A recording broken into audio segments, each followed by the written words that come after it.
So here's a new series that I'm doing because I am teaching a health course for Cal State, but it's a dual enrollment course. So I'm teaching it at the local high school, which gives me access and interactions with Gen Zers.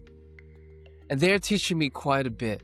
This is what I learned recently when we were talking about substance abuse. If you're a parent of a teenager, you might be thinking, at least they're not out partying like we were. No keg stands, no sneaking alcohol in the soda bottles, no late night house parties. Instead, the door's closed, the lights are off, but there's that blue glow under the door at 2 a.m. because, man, these kids stay up pretty late. And here's the surprising truth. Gen Z's drinking significantly less alcohol than any previous generation. Now that's the good news. But many teens aren't escaping less, they're escaping differently. Today, we're going to talk about what they've traded alcohol for, why it matters, and how you can lead your home wisely without overacting.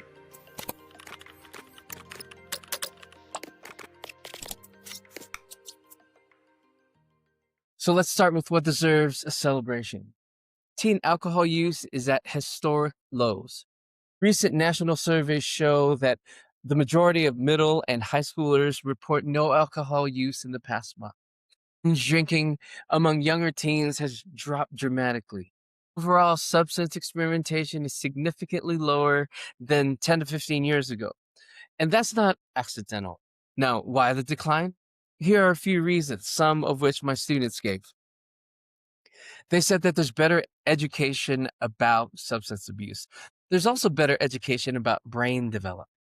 Social media optics, because the ubiquity of social media, nobody wants a drunk video circulating around the school. There's increased parental monitoring, teens socializing digitally instead of in person. Now, that's real progress. And if you're a parent, that's something to be grateful for. But here's the pivot. The adolescent brain hasn't changed. It still craves dopamine, belonging, escape, novelty, relief from stress. And if alcohol exits the picture, something else often steps in. In my dual enrollment class, when we talk about this shift, students were very honest. They don't drink as much, but they scroll, they game, they shop online, they vape, they binge watch, they microdose stimulation constantly. Screens are the primary substitute. The average teen spends over 7 hours a day on screens, not counting schoolwork. Gaming platforms, social media are engineered around variable rewards, endless feeds, social comparison, time limited challenges, games that don't ever end. And there's no you won or you completed the game. There's just here's the next season, the next skin, the next event, the next scroll. That design creates the same dopamine loop alcohol once did. But it's so much easier to get these days. There's fast rewards, temporary relief, short term escape. But without the visible hangover, the consequences are quieter, they're private, and you can't really see them. Here's where this becomes serious. Adolescence is a period of brain remodeling. The prefrontal cortex, decision making, impulse control, long term thinking, is still developing. Meanwhile, dopamine systems are highly sensitive. Endless digital loops overstimulate that system. Unlike alcohol, which at least has a stopping point, the scroll never ends. There's no closure, there's no completion of the game, there's no psychological signal that says, you're done. That keeps the nervous system in low grade activation. So when they're resting, they're not really resting. And we're seeing the results. Increased anxiety, sleep disruption, shortened attention spans, emotional volatility, rising mental health diagnoses. This generation reports unprecedented levels of stress and anxiety. And the coping mechanism? Endless digital stimulation. Often amplifies the very thing it's trying to soothe. It's like trading a hangover for a brain fog. Now, let me be clear. This is not about demonizing technology. It's not about romanticizing alcohol culture. Avoiding alcohol is a genuine win, don't get me wrong. But underlying drivers remain boredom, stress, loneliness, social pressure, identity insecurity. They will attach to something. Addiction isn't about the substance, it's about the relief. If teens don't learn how to regulate stress, they'll chase regulation externally. Today it's gaming, tomorrow it might be something else.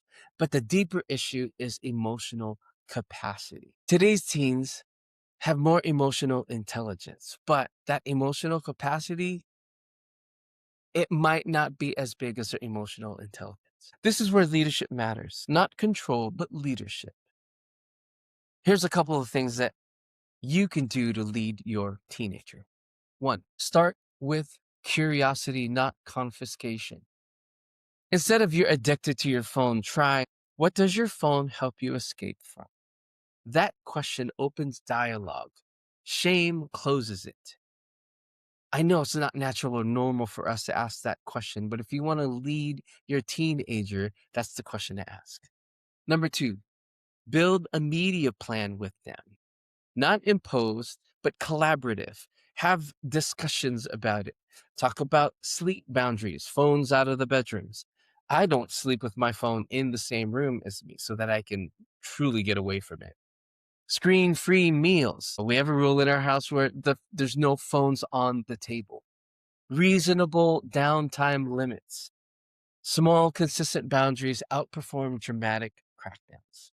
Number three, replace. Don't just remove. You cannot remove dopamine without replacing it. So encourage other things, other ways to get dopamine, like exercise, in person friendships or interactions, creative projects, skill building, structured hobbies. Teens need tangible wins with real endings. Completion builds confidence. Number four, teach media literacy. Help them understand how algorithms exploit attention, how curated feeds distort reality, why comparison increases anxiety. When teens understand the system, they regain agency inside of it. Number five, watch for warning signs. Seek professional support if you see severe sleep disruption, your mood changes, academic collapse, withdrawal from real life relationships, escalating substance experimentation. Cognitive behavioral therapy, or CBT, is highly effective for anxiety and digital overuse patterns. Intervention early is strength, not failure. Now, here's the balance takeaway. Celebrate that your teen isn't drinking the way prior generations did. That's definitely something to celebrate. It's real progress, but don't assume the absence of alcohol equals the presence of wellness.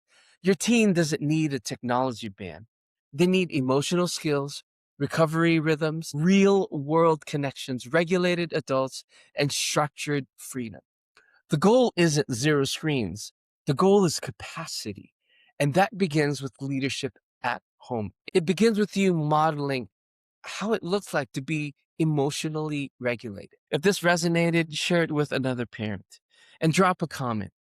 What's one small change your family could experiment with this week? Help us to better understand. Give us your tools and your tips. And if you want more conversation at the intersection of identity, leadership, and parenting Gen Z, please subscribe. You're not behind.